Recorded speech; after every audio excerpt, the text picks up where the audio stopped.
ఈ మధ్య పెళ్లిల్లో రకరకాలు చేసేసి పెళ్లికి వచ్చిన వాళ్ళకే కాకుండా ఏదో ఒకలాగా జనాలందరికీ తెలిసిపోయేలా చేసేస్తున్నారండి. పెళ్లి ఎట్టా జరిగినా ఏర్పాట్లు మాత్రం అబ్బో తీసేస్తున్నారండి. కొందరు భోజనాలు బాగా ఎట్టేసి పంపించేస్తున్నారు, మరి కొందరు డెకరేషన్ బాగా చేసేసి మార్కులు కొట్టేస్తున్నారండి. ఏందమ్మా ఇప్పుడు వాళ్ళు వీళ్ళ పెళ్లిళ్ళ గురించి ఎందుకు? నువ్వేమైనా ప్లాన్లో ఉన్నావా? ఇప్పుడు అంత తీరికలేదులే కానీ నేను ఇప్పుడు చెప్తున్న పెళ్లిలో ఎలాంటి ఏర్పాట్లు చేశారో చూడు అసలు.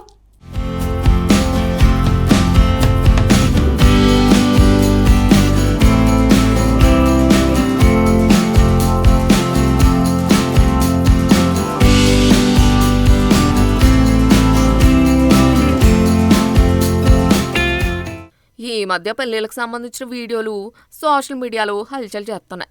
వీటిలో రకరకాల వీడియోలు ఉంటున్నాయి. పెళ్లిళ్లలో గొడవలు, పెళ్లి రద్దయిపోవడాలు, వధూవర్ల ఎంట్రీలు, ఇట్ట రకరకాల వీడియోలు చక్కర్లు కొడుతూ నెటిజన్లని ఆకట్టుకుంటున్నాయి. ఇప్పుడు ఒక తాజా వీడియో వావ్ అనిపిస్తోంది. ఈ వీడియో ప్రజలని ఆశ్చర్యపరిచింది. దక్షిణ భారతదేశానికి ఓ వివాహ వేడుకలో అతిథులకి ఊహించిన రీతిలో విందులు అందించారు. దీనిని చాలామంది రాజసభ అని అభివర్ణించారు. కమ్యూనిటీ విందు సమయంలో మెరిసే బంగారు నెమలి డిజైన్లతో అలంకరించబడిన సింహాసనాలపై అతిథులు భోజనం చేస్తున్నారు. ప్రతి అతిథి ప్రత్యేక బంగారు నెమలి ఆకారపు బ్యాక్రెస్ట్పై కూర్చొని భోజనాన్ని ఆరగిస్తున్నారు. అక్కడ ఏర్పాట్లు చూస్తుంటే అద్భుతం అనిపిస్తుంది. ఇంత విలాసవంతమైన ఏర్పాట్లు ఉన్నప్పటికీ భోజనంలో మాత్రం పెద్దగా వెరైటీలు లేవు. చాలా సింపుల్గానే ఉంది.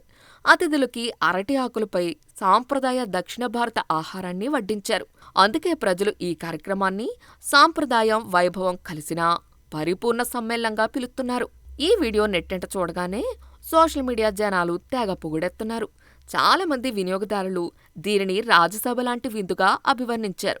ఈ మొత్తం కార్యక్రమంలో అత్యంత ఆకర్షణీయమైన అంశం నెమలి ఆకారంలో తయారు చేసిన బంగారు కుర్చీలు.